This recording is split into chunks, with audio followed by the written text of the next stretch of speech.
Hello students, synthesis का part third हमने simple पढ़ लिया, कॉम्प्लेक्स एंड कंपाउंड पढ़ना है। ठीक है, अब आज हम कॉम्प्लेक्स पढ़ेंगे। जिन्होंने पहले सिंपल नहीं पढ़ा है वो पहले वाले दो वीडियो देखें, क्लियर हो जाएगी उनके लिए। अब यहाँ हम कॉम्प्लेक्स सेंटेंस क्या होता है और उसको जब आपको सेंटेंस दे दिए जाए तो उसको कैसे बनाया जाता है। पहले आप ये समझिए, कॉम्प्लेक्स सेंटेंस वो होता है जिसके अंदर एक प्रिंसिपल क्लॉज होता है और एक सबऑर्डिनेट क्लॉज होता है। आप यूं समझ लीजिए कि जब सेंटेंस दिए होंगे वो इंडिपेंडेंट भी हो सकते हैं, एक उसमें डिपेंडेंट भी हो सकता है। लेकिन जब आप कॉम्प्लेक्स बना के दोगे तब आपका एक सेंटेंस दूसरे पे डिपेंड होगा। अब कैसे होगा ये, आप इस चीज को देखिए कि इंडिपेंडेंट का मतलब दोनों सेंटेंस अपना अपना सेंस पूरा कर रहे हैं, उन्हें किसी दूसरे सेंटेंस की जरूरत नहीं हो। जैसे जब मैं कमरे में घुसा तो बच्चे खड़े हो गए। इस इंडिपेंडेंट कैसे बनाऊं? I entered the room, sentence clear है। स्टूडेंट्स स्टूड अप, बच्चे खड़े हो गए। ये दोनों इंडिपेंडेंट है। अगर आप इसको कंपाउंड बनाओगे तो एंड से जोड़ सकते हो, कोमा से जोड़ सकते हो, कंपाउंड बन जाएगा, क्योंकि अलग अलग सेपरेट सेंस है इसका। लेकिन अब ये एक सेंटेंस दूसरे पर निर्भर कैसे होगा ये देखिए। जब मैंने इसी सेंटेंस को ऐसे बदल दिया, किसी ने बोला मेरे कॉम्प्लेक्स में बदलो, तो कैसे बदलूंगा? When I entered the room, जब मैं कमरे में घुसा, और इतना कह कि अगर मैं चुप हो जाता हूं तो सेंटेंस कंप्लीट सेंस नहीं देता है, सेंटेंस डिपेंड है किसी नेक्स्ट सेंटेंस पे, तो ये सेंटेंस इंडिपेंडेंट हो गया। अब ये इंडिपेंडेंट सेंटेंस हम एक, इसमें दो फाइनाइट वर्ब तो होंगी, ये होंगी, लेकिन इंडिपेंडेंट बनाएंगे कैसे? इधर आप ये देखिए कि how, if, what, where, unless, if, although, because, ये, इसके अलावा जितने सारे डब्ल्यूएच वर्ड है, वो जितने सारे डब्ल्यूएच वर्ड है मैंने अलग अलग बता दिए। ये हो गया, ये हो गया, सिंपल का अलग बताया हुआ। तो ये इनसे आप बना सकते हो, इनसे आपको बनेंगे तो इसका मतलब ये जुड़ जाएंगे तो वो एक सेंटेंस इंडिपेंडेंट हो जाएगा, किसी दूसरे पर निर्भर हो जाएगा। चाहे वेन हो, अनलेस हो, इफ हो, ऑल्दो से भी आप करोगे तो यद्यपि आएगा, जिसका मतलब आगे सेंटेंस डिमांड करता है दूसरी। चलिए बनाते कैसे हैं? ये बनाने के लिए आपको क्या करना, नाउन क्लॉज से बना सकते हो, एडजेक्टिव क्लॉज से बना सकते हो, एडवर्ब क्लॉज से बना सकते हो। ये चीज आपको कंफ्यूज करती है, तो इनके लफड़े में आप ना पढ़े तो बेटर रहेगा। मैं इसको बता दूं, नाउन क्लॉज से कैसे बनेगा कि आप किसी दूसरे सेंटेंस से एक क्वेश्चन करें क्या, जो आंसर आएगा दैट इज नाउन क्लॉज, वो होगा। और उसी से पहले आपको वो डब्ल्यूएच वर्ड का, दैट का, ये जो भी कनेक्टिव का यूज करना है, कंजंक्शन का, वो लगाना है। एडजेक्टिव क्लॉज क्या होता है? एडजेक्टिव क्लॉज होते हैं रिलेटिव प्रोनाउन। एडवर्ब क्लॉज क्या होते हैं? ये भी डब्ल्यूएच वर्ड वाले, वो जिनको आप इंट्रोगेटिव प्रोनाउन कहते हो, जैसे व्हेन, हाउ, व्हेन, वेयर, ये होते हैं ना, ये एडवर्ब क्लॉज के नाम से होते हैं, तो ये उसके हिसाब से जुड़ जाते हैं। तो अब शुरू करते हैं अपन की कैसे, किस तरह से जुड़ जाते हैं। पहला नाउन क्लॉज का प्रयोग करोगे आप, तो आप उससे प्रश्न करें व्हाट, और जो आपका आंसर आता है, जैसे दो सेंटेंस आपको दे दी, किससे करोगे क्वेश्चन आप? ये देखो, ये नाम लिखा हुआ खंडवा स्कूल, मैंने स्कूल नहीं लिखा, Khandwa school is a good school, या Khandwa is a good school नाम है। It is known to all, it is known to all, ये जो सेकंड सेंटेंस है, it is known to all, जिसमें एक तथ्य दिया है, इससे आप प्रश्न करो what is known to all, क्या? तो उत्तर आएगा कि Khandwa is a good school, उत्तर यही तो आया ना। हाँ, तो जो उत्तर आता है उससे पहले इसको, ये उत्तर आ गया था, ये नाउन क्लोज हो गया पूरा का पूरा, आ गया ना।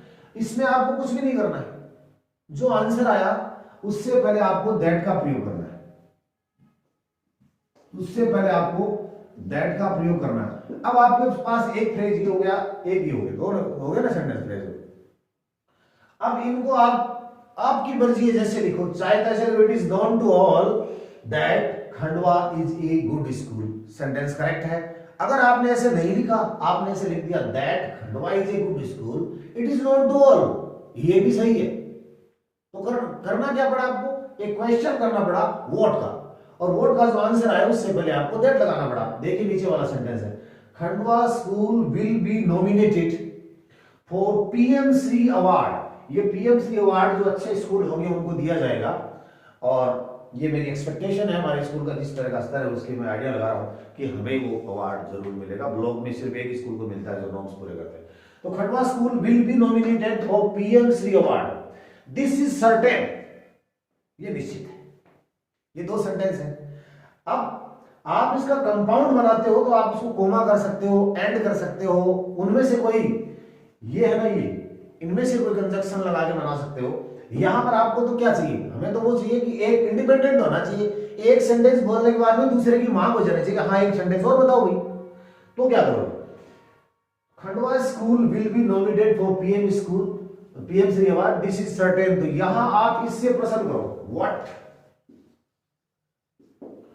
Is certain, what is certain, क्या निश्चित क्या है, this is certain Khandwa school will be nominated for the PM Shri award.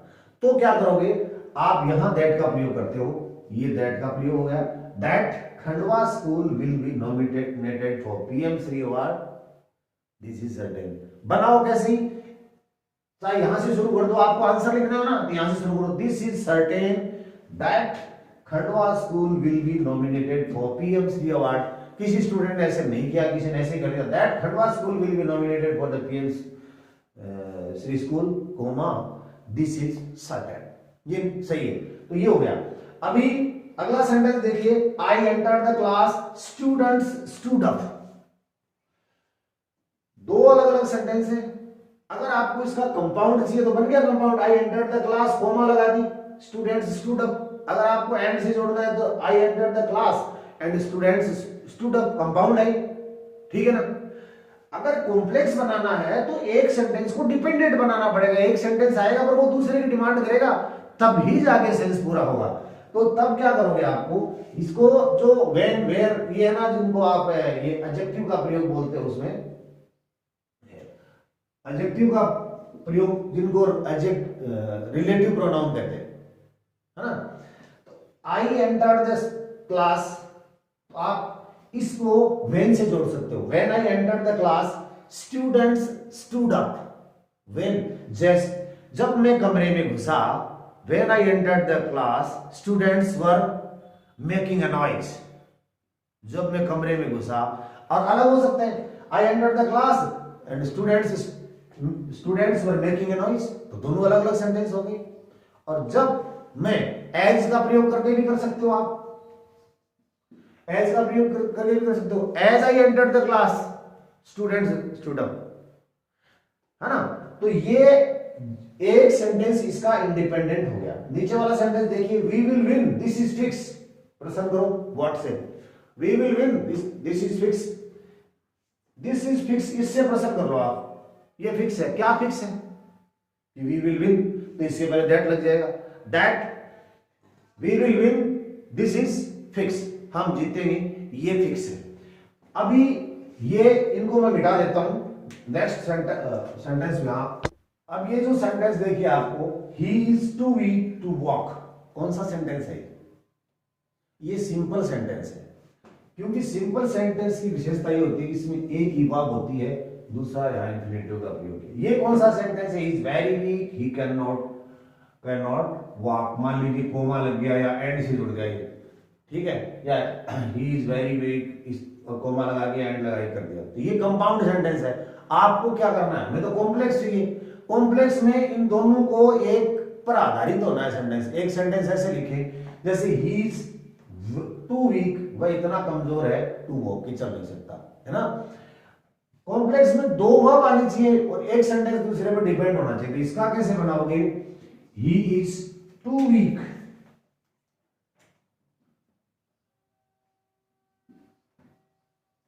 He is so week,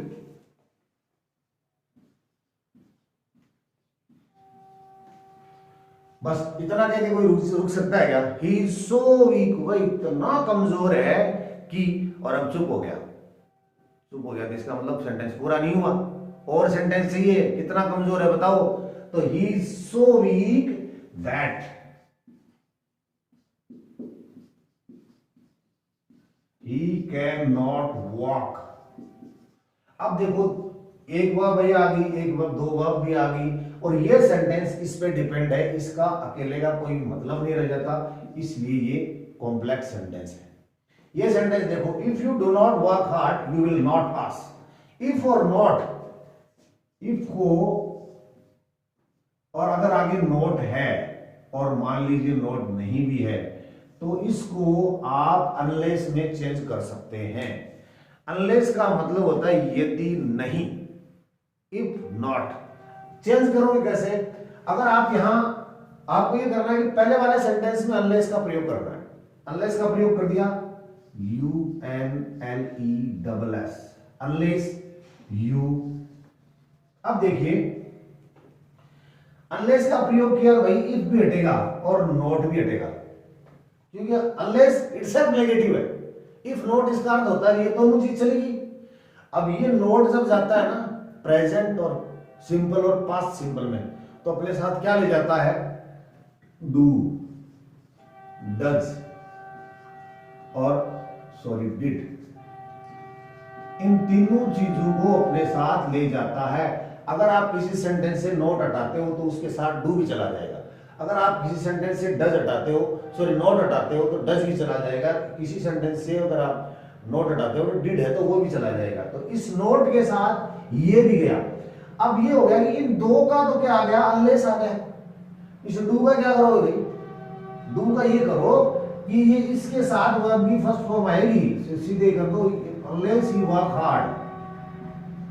अब आपको कंफ्यूजन ये है कि जो आगे वाला नोट है इसका क्या करें?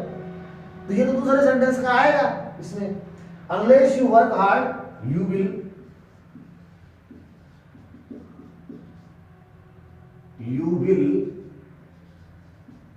Not pass in the examination. ये चीज आपको करना है। इफ नॉट का क्या करना पड़ेगा?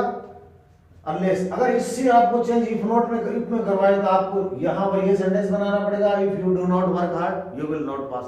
मान लीजिए कि यहां अगर इस सेंटेंस में यहां नोट ना भी देना हो तो फिर यहां इसका ऑपोजिट करना पड़ेगा, fail, you will fail, you will fail करना पड़ेगा। तो अब कॉम्प्लेक्स में आपको करना क्या होगा? देखिए कॉम्प्लेक्स सेंटेंस के अंदर आपको एक तो हाउ, इफ, दो तो वर्ब आएंगी, ये जुड़ेगा हाउ से जुड़ेगा, इफ से जुड़ेगा, अनलेस से जुड़ेगा, इफ मैंने दो बार लिख दिया, ऑल्दो से जुड़ेगा, एज से जुड़ेगा, जितने WH वर्ड है उन सब से जुड़ेगा।